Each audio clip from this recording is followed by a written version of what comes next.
the purpose of the practice of meditation is not only to relax the physical body and to calm the mind, but it's through the practice of relaxing the physical body and calming the mind that you can start to see things that are always there, but you can't see because of the activity of your mind. You can't see because you're thinking all the time, and that's in the way. So the practice is helping you to learn to experience an experience without thinking. This experience that I'm speaking of is an experience you're having all the time. It's called the experience of your true nature.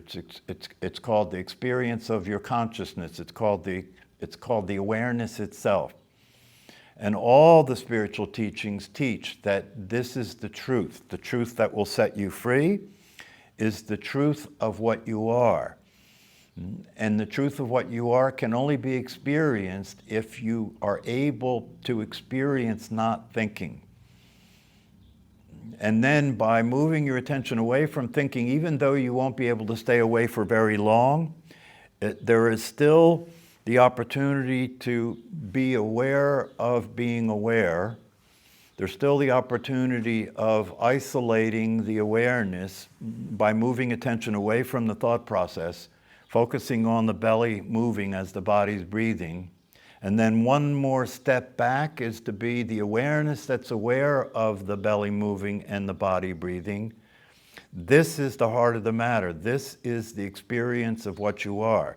It cannot be spoken of because it is not a concept. It is not a word, right? This is why one of the greatest teachers, when he began teaching people about their true nature, he taught with silence. He just sat there silently and meditated with them, right? And he said, this is the teaching. This is the most powerful teaching. Why? Because in silence, there is no concepts. In silence, there is the existence of your true nature, that which cannot be spoken of, but that which is there at all times. So you can't, the approach here is that you can't identify what your true nature is and then try and focus on it or try and aim to experience it. You can't do that, right? Because it doesn't have a name. It is nameless, right? We call it, in our experience of living our lives, we call it I, don't we? Everybody here calls themselves I, right? But what is this I that you are, right? What is this I? This I that you are can't be spoken of, but it's being experienced at all times. And the experience of this I is an experience in which well-being is readily available. What do I mean by that? Well-being means that you're experiencing being at peace, you're experiencing feeling satisfaction, right? And you're experiencing being what we call happiness. Right? Happiness, a state of well-being. How can this be so, that you're experiencing this state of well-being given all the craziness that we're dealing with in the world and all the craziness that we're dealing with in our lives, right? How can this be the case? Well, it can be the case because awareness has no shape, it has no form. This is what we are, you and I. Has no shape, has no form, has no needs. It's not a male or a female. It's not going anywhere. It didn't come from anywhere, right? And so it can't be spoken of, and yet you're experiencing it all the time, right? How do you experience this experience with more consistency and stability? By paying attention to the mental activity which keeps telling you that you're something other than that. That's how you experience your true nature, is by being aware of what you're not. And what you're not, we call the personality, or what you're not, we say the personality is an illusion. What you take yourself to be is an illusion. It doesn't really exist. If you believe it does, if you believe that your personality is real, show it to me. You can't show it to me. And not only can you not show it to me, but tell me where it is. Where is your personality, right? You can't. You can't show me where it is because it doesn't exist. It exists only as a concept. It's an illusion that you take to be real. And you take it to be real because what you got taught as a child was that the voice in your head is you thinking, right? If the voice in my head is me thinking, then I'm real because I think, therefore I am. If the voice in my head is me thinking, then I'm going to identify myself as that voice, and I'm going to live my life as that voice, right? The only problem with that is that I don't have any control over that voice. It says things to me that I don't want to hear, right? It tells me about things that are scaring me, right? It talks to me about my own death, right? It tells me what an asshole I am. Why would I think those kinds of thoughts about myself? That's insane, right? And yet, I learned as a child that that voice is me. Therefore, I am neurotic. I am neurotic. Erotic, if you look up the definition in the dictionary, it's a mild mental disorder. It's a mild mental disorder. Neurosis is a mild mental disorder in which you experience paranoia. Paranoia means you're afraid of things that can't really hurt you. That's paranoia, right? So neurosis is when you identify with the voice in your head, and because you identify with the voice in your head, you behave in unpredictable, crazy ways, don't you? Yeah, when you get upset, when emotions flare up, right, and thoughts that play along with those emotions, right, or about who's trying to hurt me, about what's wrong, about what should be different, isn't that all the material that plays in your head, right? So you're in conflict with reality all the time. You're in conflict with reality all the time if you're living in identity of that voice. What does meditation do? Meditation allows you to start to practice experiencing what's there without the voice by moving your attention away from the voice in your head, focusing the attention on the belly moving as a focal point, right? To get yourself grounded in the present moment, right? Because the body's always in the present moment, so you're paying attention to the body, it's always in the present moment. So now you're in the present moment, and you're away from thought. But that's only very brief because your habit is to think, right? Your habit is to think. So it doesn't last very long before a thought appears, and then you immediately go to the thought because it's your habit to think, right? But we're practicing getting away from that, so every time thinking begins to happen, you move your attention back to the belly again. And you do this over and over and over again. You keep repeating it over and over and over again. Why? Because what you repeated over and over again that you learned when you were a child became who you took yourself to be, didn't it? Yeah, you got up every morning, right? And, you know, after you got your name, right, everybody in your family called you that, right? And when you went to school, everybody at school called you that, right? So you learned to identify with the name, you learned to identify with the voice in your head. That's why people ask you, if I want to talk to you, that's why I say to you, what do you think? Right? If I want to talk to you, I say, what do you think? I'm talking to you. You're the thinker, right? So it's not easy to get out of that, right? It's not easy to get because everybody in the world's playing that game. Everybody in the world believes they're the thinker of their thoughts, right? And when we talk to one another, we're sharing our thinking back and forth, right? And if you look at the kind of thinking that we're sharing back and forth in our communication with other human beings, right? It's usually complaints, isn't it? It's usually complaints, right? It has to do with what we're afraid of, has to do with what we want, has to do with what we don't want. That's what we talk about all the time, right? Because that's the life of the personality, right? So what this is all about is discovering through the teaching that goes along with the practice, right, that the personality is an illusion, right? But now listen, take notice of what I'm about to say. This is a little tricky, but take notice of about what I'm going to say. A superstition is not a superstition unless it's not a superstition. You get that? A superstition is not a superstition unless it's not a superstition. A mirage is an illusion, right? You think you see water, right? A mirage is not a mirage unless it's not a mirage. You get it? Yeah, it's a little tricky, right? And the illusion that you are as a personality is not an illusion unless it's an illusion. So this is that we take ourselves to be something that doesn't exist, right?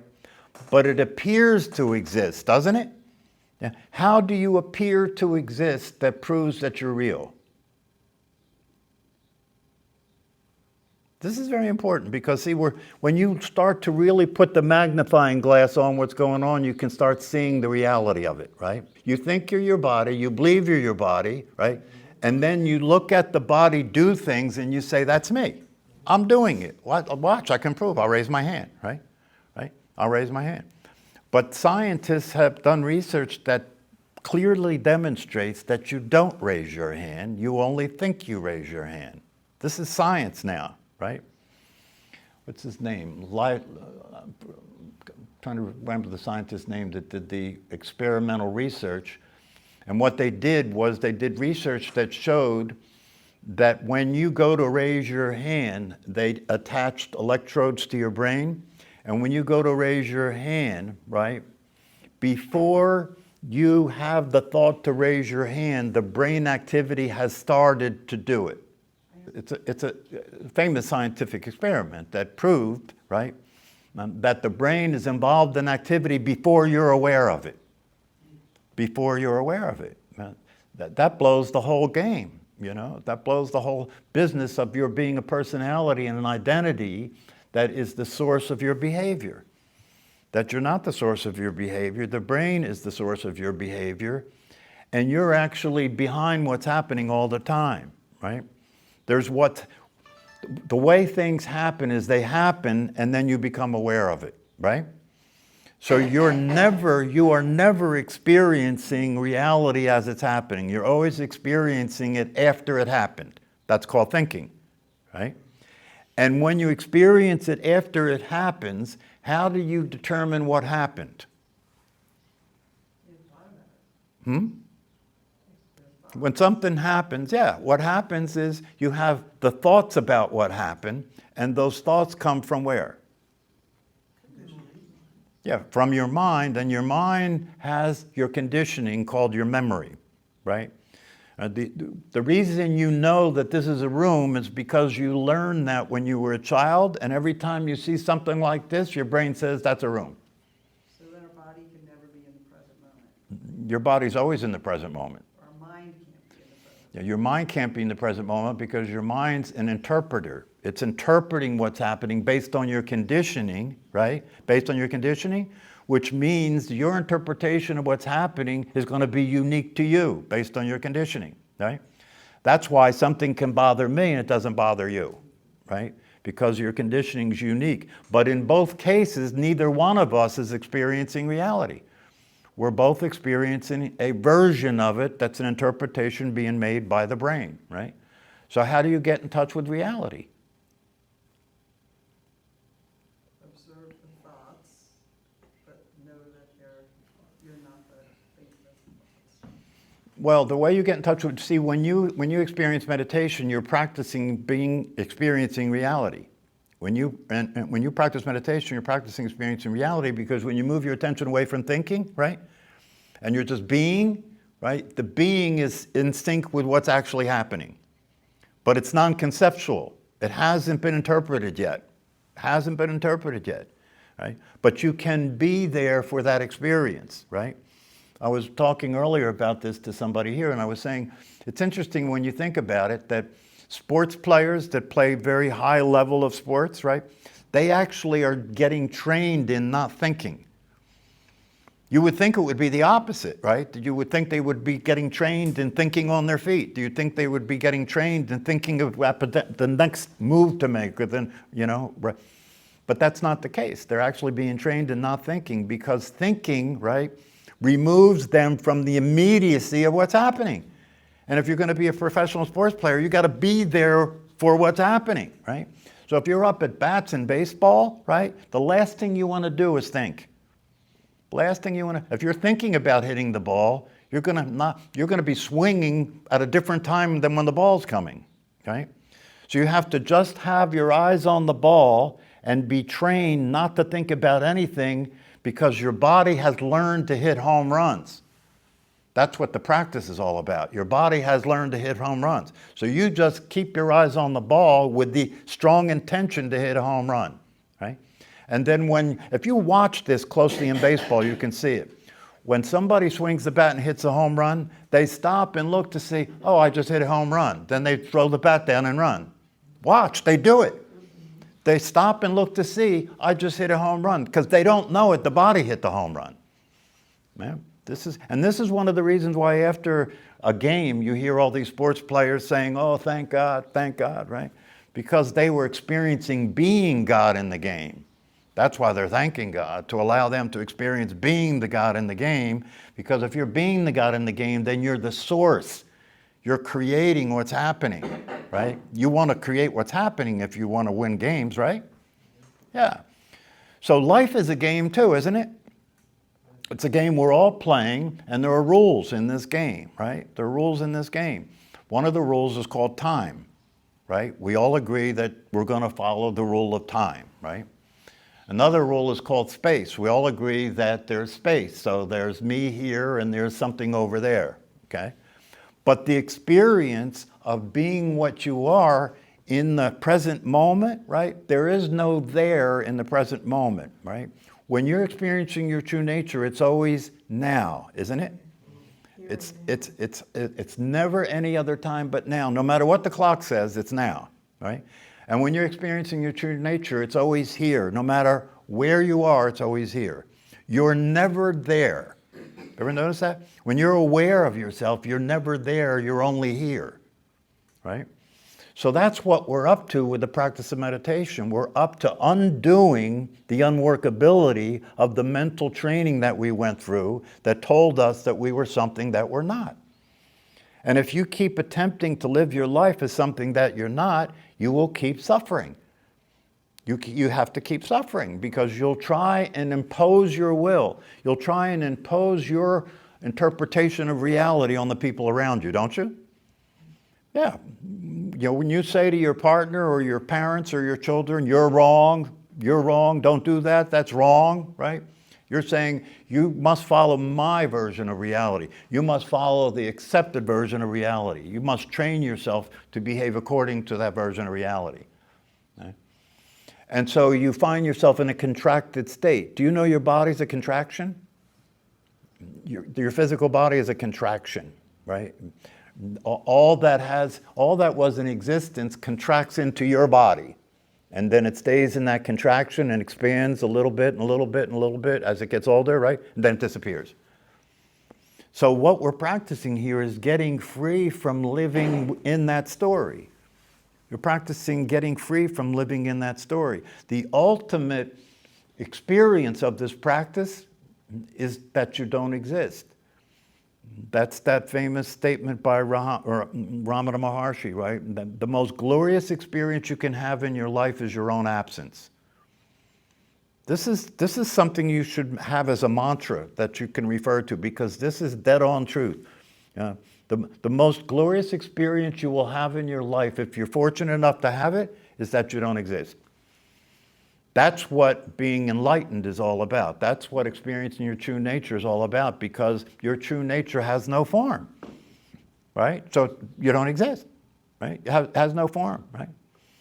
And if you experience that, when you're experiencing that, you're experiencing well-being, right? Because its nature is to be formless. Its nature is to be timeless. Its nature is to be unaffected by the circumstances that are occurring in your life. The natural state is one in which there's freedom from all the activity that's happening in the mind, freedom from all the activity that's happening in the world. And as you begin to practice this and become more familiar with what it's like to be the consciousness that is your true nature, right?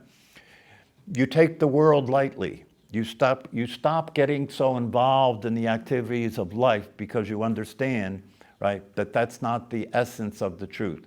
That's not the truth that will set you free.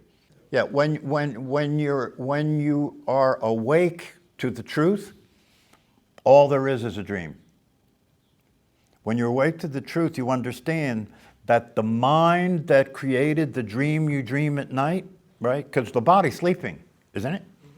Yeah, the body's sleeping, and yet you're experiencing being in a real dream, having real feelings, doing real things. But the body's asleep, right? Then you wake up and you say, oh, that was just a dream, that wasn't real.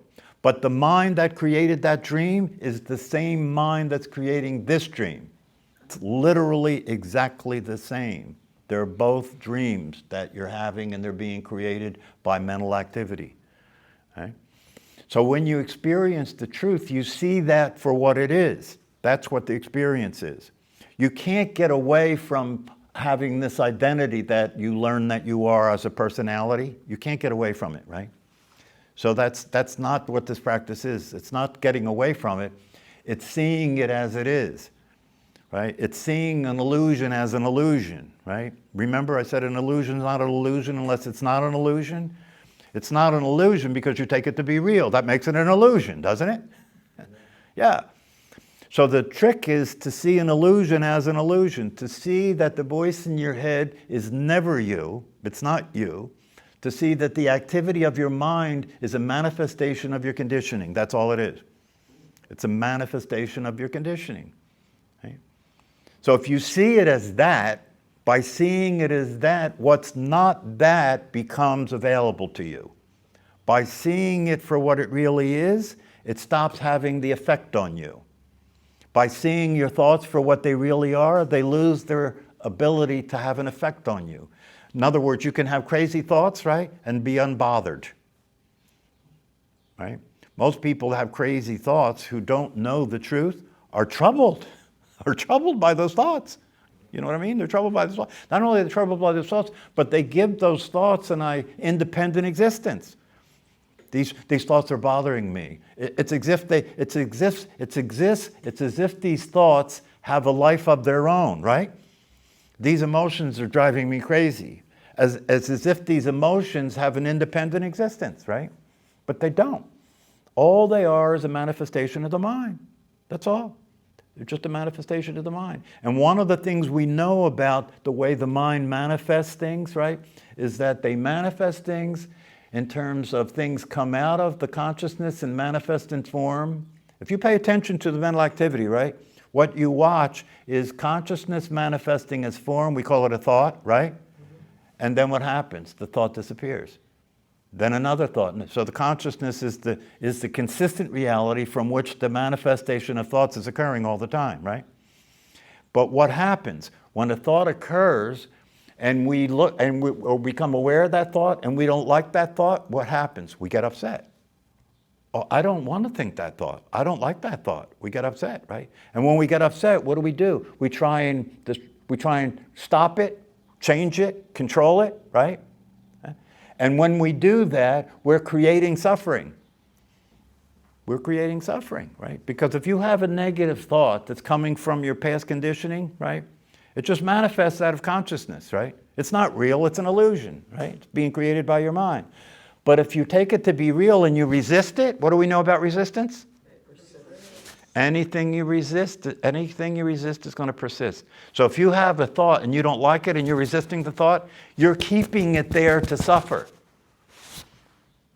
So what you're learning through these practices and what you're learning about reality is leave it alone. You don't have to do anything about it. If you leave it alone, you can watch it come and go. It just changes all the time. It's a very unstable situation.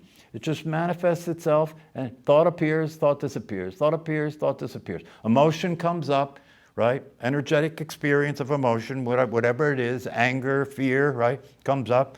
Did any of those emotions ever stay permanently? No.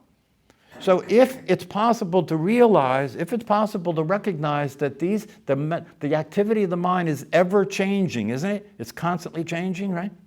Then why resist it? Why resist it? It's not real. It's not real. Yeah. Why resist it? Let it happen the way it's happening. It can't hurt you. A thought can't hurt you. It's just a thought. An emotion can't hurt you. It's just an emotion. It's an energetic experience that's coming from your conditioning. That's all that it is. When you resist fear, what are you experiencing? You're experiencing being afraid of fear, aren't you? Being afraid of fear is crazy, right? To be afraid of fear is crazy, right? One of the things that people learn that do things that require an ability to be with fear, right? There's a lot of things in life that bring up fear. One of the biggest ones for people is public speaking, right? Yeah. So what's the cure for a person who is afraid of public speaking? Yeah, public speaking is the cure. But how is it a cure? Because if you speak anyway, even though you're afraid, you're experiencing that the fear doesn't control you. And you're also experiencing that when you get involved with the activity that you're afraid of, right, the fear then disappears, right? Because now your attention is not on what you're afraid of, your attention is on being there doing what you're doing. And the fear will just dissipate, right? So whenever you're afraid of, if you wake up in the morning and you have dread, it's because you're afraid of the day. That's why you have dread. You're afraid of the day. You're afraid of what might happen today, okay? Because life is unpredictable, right? Okay? But if you start paying attention to that fear and believing that fear is legitimate, you end up not going out. Right? This is a mental illness, right? The people end up not being able to go out anymore, right? Because the fear is determining their existence. But if you wake up in the morning and regardless of what your concerns are about the day, right, you just keep putting one foot in front of the other and doing what you're able to do, yeah, eventually you start to experience that the fear is not there. Because why? Because you're not giving it attention like it's something to be concerned about. It's just something that appears in the mind. And what do we know? We know that the quality of your life is a function of your relationship to what's happening in your mind, isn't it? You know, if you're attached to the thoughts in your mind, right, and you have a tendency to have negative thoughts, you're going to be miserable. But if you're not attached to what's happening in your mind and negative thoughts happen, they don't bother you because they're just thoughts. This is part of what you're practicing and part of what you're learning. You're learning to be a human being. Or better said, right, because most people take themselves to be a human being, right? If you practice meditation and you learn about the truth and you start to practice experiencing things as they really are, right? Then instead of being a human being, you'll be being human. The being will be first, then you're being human, right? For most people, you're a human first, then you're trying to be as a human. Okay? But a human means that you're your conditioning. And if you're your conditioning, right, there's going to be a lot of suffering going on. Because all of our conditioning shares one thing, right? Shit happened. Right? Shit happened, and a lot of the shit that happened wasn't fun. A lot of the shit that happened was painful and uncomfortable, right?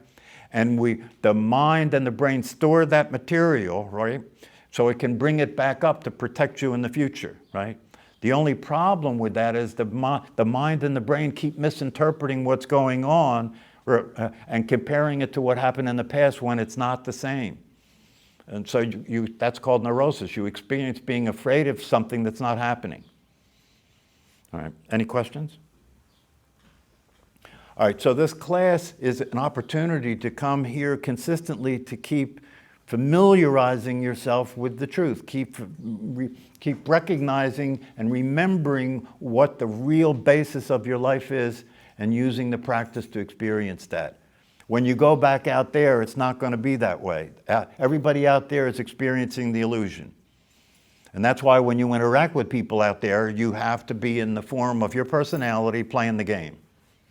But if you know that, it doesn't bother you. It's just a game.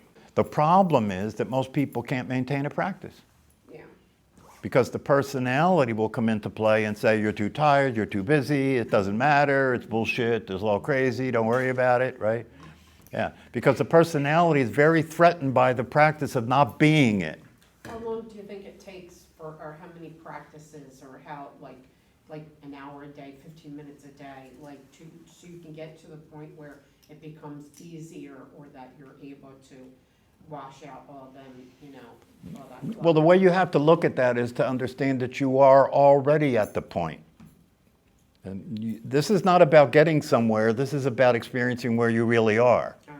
You see what I'm saying? Mm-hmm. So when you look at it that way, it's a little easier, because what you're doing is you're practicing not distracting yourself from reality. Yeah. How long does it take? It depends on the person. Some people hear the truth and they wake up and that's it. They know from that point on that the personality is just something playing in my head. Other people, it takes years, right? Mm-hmm. But that's why it's important to take advantage of the opportunity. Like if you come here for 2 classes a week, that's 2 hours of contact with the truth, Yeah. right? And that's what matters. The more contact you have with what's not true, and the more that stimulates your brain and your mind to be in that system, right?